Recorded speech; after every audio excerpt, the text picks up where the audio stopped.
Best bets, world of matchups, Dexter Reed, Spencer the Wiz, Blue Milk Boys. Every week we lay down what we think is our lock bet for the week against the spread, and this week is no different. I will let you go first, Spencer. I will defer to you in all your splendor. Tell the people who you think is winning them a steak and lobster dinner this week. Yeah, so obviously a disappointing loss for the Chargers. It's disappointing. I don't think it's the worst loss in the world because the Jaguars do look like a competent football team, especially going into week 3. Week 1 is always weird. Week 1 is just like it's almost just like flipping a coin, like are you going to get a good team or a bad team? But now that we're starting to settle in, I mean, that was an impressive win. But looking into this week, the Chargers do face the worst team in the league, in my opinion, and that is the Houston Texans. Their head coach, Lovie Smith, isn't going to be there all that long. I'm sure this is a stopgap coach. They didn't want to pay anybody to do anything. They don't even have a quarterback yet. I know there's injuries. I know Keenan Allen is out. I know Joe Bosa is out for a while now. But come on, let's be real. The Chargers are going to be pretty upset, going into this game. This is a get-right game for them. I think they could blow them out by 20 points. I mean, I don't see the Houston Texans marching down. This could be a Khalil Mack game or something like that. They still have plenty of talent. Let's not forget all the guys that they picked up this offseason. The whole team wasn't depending only on Keenan Allen and Joey Bosa. Even, despite the fact that obviously they're like high impact players.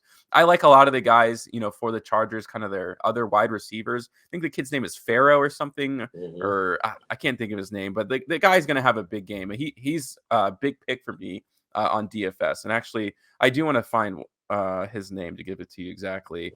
So you can give your thoughts and then I'll come back and I'll say who that guy is. Yeah, no, I tend to agree with you. I mean, the Chargers are loaded. J.C. Jackson is gonna play. I think they have to get Mike Williams more involved. Mike Williams is an absolute dog. The kid's a beast. Him though getting one ball when Keenan Allen's not even on the field is absolutely egregious. Brandon Staley's got to do a better job of drawing some plays up for this guy. I mean, they got the Josh Palmers of the world. Austin Eckler should eat this week. Houston is perennially bad. I don't think Davis Mills is a scrub. He just doesn't have anything really around and behind Brandon Cooks. Damian Pierce, they need to let the shackles off this guy. Free Damian Pierce. Give the boy the ball 30 times a game. The only way they're going to really stay in this game is with special teams. 6 is a slap in the face, honestly. They could beat this team by 3 touchdowns. If I'm the Chargers and I'm laying the wood to this team this week because you need to show everybody that last week was not a fluke. The only thing that I'm a little concerned about is, the health of Justin Herbert. One wrong hit, man. Rick Cartlidge is nothing to play with. I mean, the boy is tough and can play through pain, but you gotta protect your quarterback this weekend. Fortunately for them, Houston doesn't have much of a pass rush. Houston doesn't have really much of anything. The actual spread only being 6 is kind of suspect. So take the Chargers with and lay those points, and it's a steak and lobster dinner Sunday night. Yeah, Joshua Palmer, you mentioned it. That's what I was thinking of. The guy had 99 yards last week. He's got to be a big DFS pickup, I would imagine. So that's what I like. Especially in those lineups where you're paying up for a quarterback. A guy like Palmer shouldn't be too expensive. Yeah, that means you can afford like someone like Lamar Jackson. Yeah. I mean, this week's probably not a good example of that, but you know what I mean? Like the high-range quarterbacks. The big guns, you know what I mean? Yeah. For sure. I like that. So, me, I never learned. You know what I mean? I got a hard head.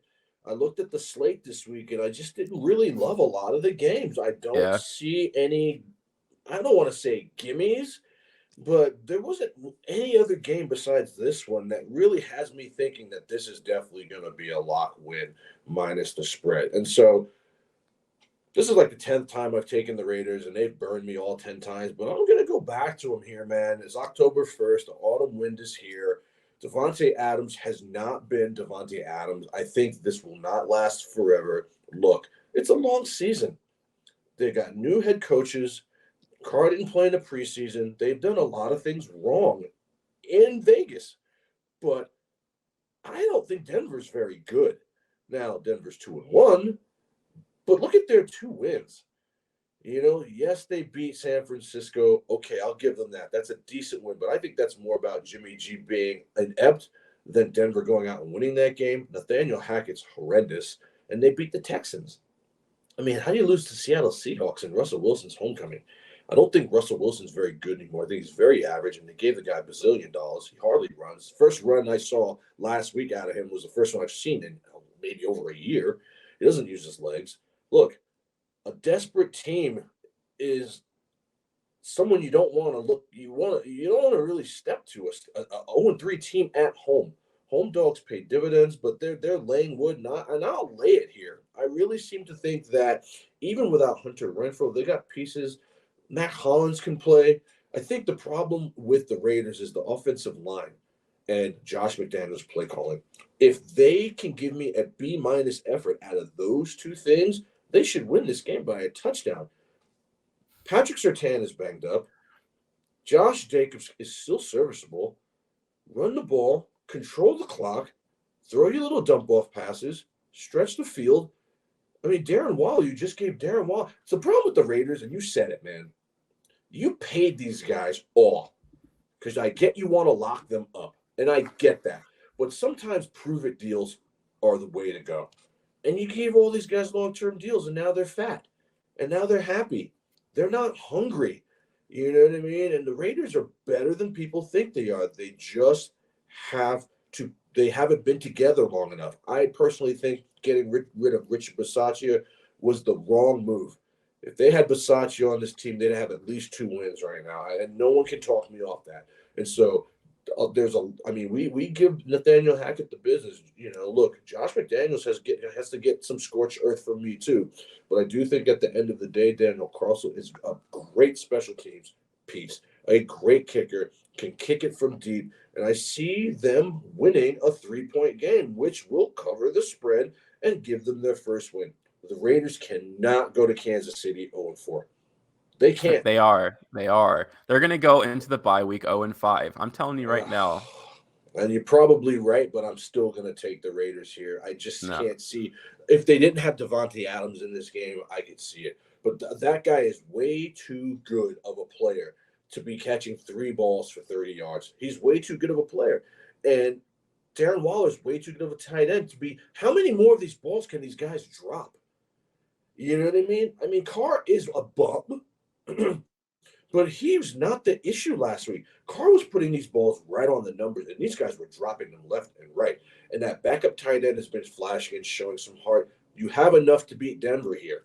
Nathaniel Hackett does not deploy Javonte Williams properly.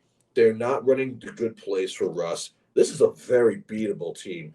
If you are going to call yourself a threat in the AFC at all, in the AFC West at all, you have to win this game. And at the beginning of the year, this is a game that I'd say they would lose, and they would have won the Arizona game, but they lost the Arizona game. So I'm going to give them this game, and they get off the schneid. Raiders -2, ribeye, medium rare. Let's go. Yeah, I'm going to tell you why that's not happening. So they paid Chandler Jones a bunch of money in the offseason, right? 4 solo tackles through 3 games, 2 assisted for 6 total tackles so far. 0 sacks, 1 hurry. Where's Mad Max? Where's Max? You guys paid these guys too much money. So our bookends, who are getting most of the money on our defense, have done nothing all season. Nothing. The Raiders have no-name defensive tackles. They have no-name linebackers other than Denzel Perryman, who's been out most of the season. They have 2 B-level cornerbacks, right? Nate Hobbs and Rocks. They're fine. They're fine. They're Bs. They don't have a top-tier cornerback. They don't have a top-tier safety. Period. Jonathan Abrams is playing the best of his career. He still can't cover anything.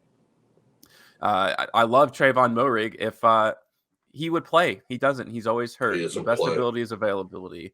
Also, the Raiders have no offensive line. So I'm trying to be convinced by Raiders fans on Twitter that having no offensive line, having no defensive tackles, having no linebackers, having B-level cornerbacks, and having no safeties somehow is a top 15 talented team in the NFL. They have good skill positions, but Darren Waller's playing the worst year of his career as a Raider. We have Hunter Renfrow fumbles the ball twice in overtime. And now he's out. this isn't a good football team. I don't know why they have been fooled, right? The only silver lining was supposed to be that Chandler Jones and Max Crosby were supposed to cover up for the inefficiencies of the defense. And they've both been very, very, very, very, very bad. I don't care what any Raiders fan tries to tell me about game tape. And they're trying to compare, like, Chandler Jones to, like, Bruce Irvin. Like, Bruce Irvin didn't try. The guy can be trying or not. The reality, the guy has two tackles, not sacks. He has 2 tackles on average per game. This is it's all like, and look, the reality also is that they've played good teams. They've played decent teams. Technically, they played Arizona playoff teams sucks, every week. So those kind of losses happen in the NFL. I mean, look at the Chiefs last week. Teams shoot themselves in the foot. I just cannot. I mean, and everything you're saying is 100% true. I mean, you're a Raider fan, and I'm an AFC West fan too. But I don't think Denver is as good as people think. I think Denver is awful. I think Denver on the road is definitely not as good as people think. And Davante Adams cannot be this bad with this team. I think Carr, while is just a very average quarterback, I think some of the glaring deficiencies that we've been seeing from this team, they have to get cleaned up this week. If they go to Kansas City 0-4, it's 0-5. And then now we potentially looking at like 0-6, 0-7. They got the Saints after that. They got like one gimme game. And if they lose this week, this team's not making the playoffs. You can forget that. It's really not. They're that not making the playoffs. Team. Period. They're not going to make the playoffs. I don't understand why they don't let Zamir White touch the ball. You brought this guy in for a reason. Josh Jacobs is going to be gone. Put the ball in this guy's hands. And they're the worst running team in the NFL. You need a shot from someone to do something to galvanize this team. Josh McDaniels is over his head, but I think they have enough, even if it's a 12-9 game. Carlson does not miss field goals. He does not miss kicks. He doesn't miss kicks. That's a silver lining. That's huge. You can win with special teams in this league. 2.5 is, if it was 3.5, I would take Denver all day, every day, and twice on Sunday. But I just cannot believe. I cannot believe that the Raiders are this bad, man. And I tell you what, people, the funny thing is like, record this and put it anywhere you want to on social media, and I will never back off this. If the Raiders screw me on this, I will never bet them again as long as I'm breathing air. This is your last chance. Get it done, Vegas. My final thoughts. Carson Palmer as a Raider, unironically better than Derek Carr. I don't care, dude. Derek Carr's brought us to 2. Who cares if you go to the playoffs if you get bounced in the first round every time? To me, playoff success means you got to at least be out of the first round. Derek Carr sucks. In my opinion, Carson Palmer has been at least as good as Derek Carr. Carson Palmer never had Davante Adams on his team either. Rod Slater, his name was like Rod Streeter. Well, he was the best receiver that Carson Palmer ever saw in Vegas, or in that time it was Oakland. Yeah. And Carson Palmer's putting up 4,000 yards a season. So I don't want to hear it, man. I'm so sick of the excuses, the copium of Raiders fans online. The Raiders stink. Most of Raiders nations they're delusional, bro. And the funny thing is, I will be rooting for them, and I will be holding on with bated breath for every single play in the Raiders game because I'm a Raiders fan, and that's how it works, man. I hate them, but I can't. I'm not going to never stop watching them as long as I live. That's a curse. That's how I feel about Kansas City. Both our teams are in trouble, though, man. Good luck this week. I wish you well. We're out. All right. See you guys next week. Guys. Dexter Reed, World of Matchups, Spencer the Wiz, Blue Milk Boys. Check us out every single week, every single Saturday. Bring in the heat. You guys enjoy the games. Week 5 is coming next week. We're out.